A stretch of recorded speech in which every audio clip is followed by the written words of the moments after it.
Sometimes, as balloon stylists, we second guess ourselves. The longer we look at our work, the more we feel something needs changing. But growth comes from trusting our eyes, choosing balance, shape, and attention over perfection. Every design teaches us how to create something even more beautiful next time. So let's get into it. Separate 2 balloons from the garland. Place the balloons against the frame, then twist them together to secure them in place. Each garland is made of 12 balloons by combining 2 clusters of 6. Some garlands are all 11-inch balloons, while others include a mix of 18-inch and 11-inch balloons. I'm using the neck-to-neck method to build a secure base. Let me pause here so you can see this clearly. This is a cluster of 6 18-inch balloons only, and I'm connecting it to the last garland. I like to focus on making sure everything is secure and flowing in the direction I want. Once the base is in place, it makes styling so much easier. If you're doing this at home, don't rush this part. Take your time on getting a solid base.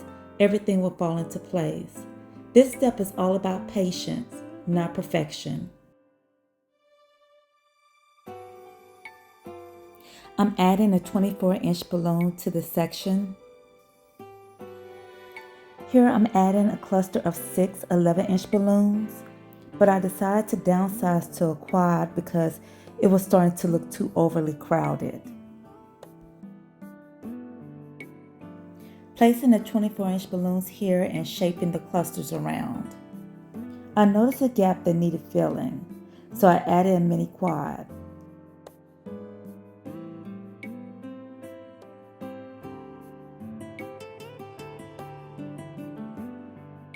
I'm also sneaking in a duplet to fill the gaps. Since I didn't have 5-inch balloons on hand, I customized some 11-inch balloons to about 6 inches. On this frame, I'm using clusters of 6 balloons to build up the design. As a freestylist, I didn't create a plan for my design. Sometimes mock-ups don't always match reality, which can be a bit stressful. So I just start connecting the garland to build up the base and let the design come together naturally.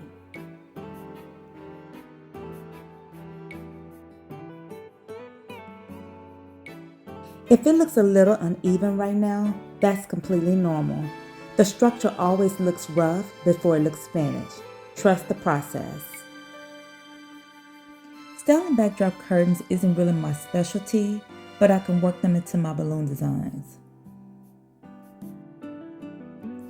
I'm really loving how these turquoise balloons are complementing the beautiful black shimmer curtains. The contrast is so clean and elegant, and the shimmer really helps the color pops on camera. It has just the right amount of drama while still keeping the look fun and vibrant. I'm just fixing the curtains and making a few adjustments. This part takes a little patience, but that's okay. I'm staying positive, taking my time, and trusting that it'll come together. Small details can really make a big difference. I created my first giant bow, adding a zip tie behind it to secure it to the frame.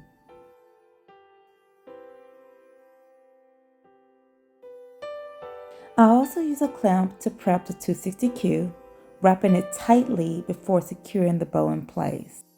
I just love these handmade weights I created for my light duty frames. I'm touching up the bottom of the bow to make it more appealing. Here I'm spreading out extra mini quads to balance the design and fill in the gaps.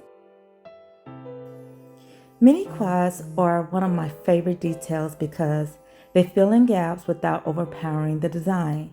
They really balance everything out.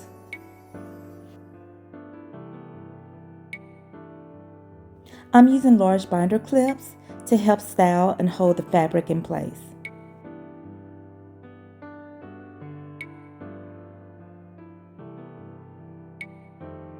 I'm using smaller binder clips to create the flower arrangement since I no longer have zip ties on hand. Positioning the Let's Party sign, and using tape to secure the cord to the pole. Balloon glow would definitely enhance this design with a beautiful shine. While spraying my balloons, something in the back of my mind kept telling me the design felt a little off balance.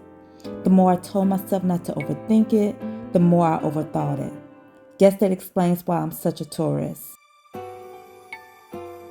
To fix it, I removed the extra cluster of 6 balloons and turned to a quad instead. What a relief. It really shows that trusting your instincts makes all the difference. Thanks so much for watching. If you enjoyed this video, don't forget to like, share, comment, and subscribe to support your girl. Until next time, see you later.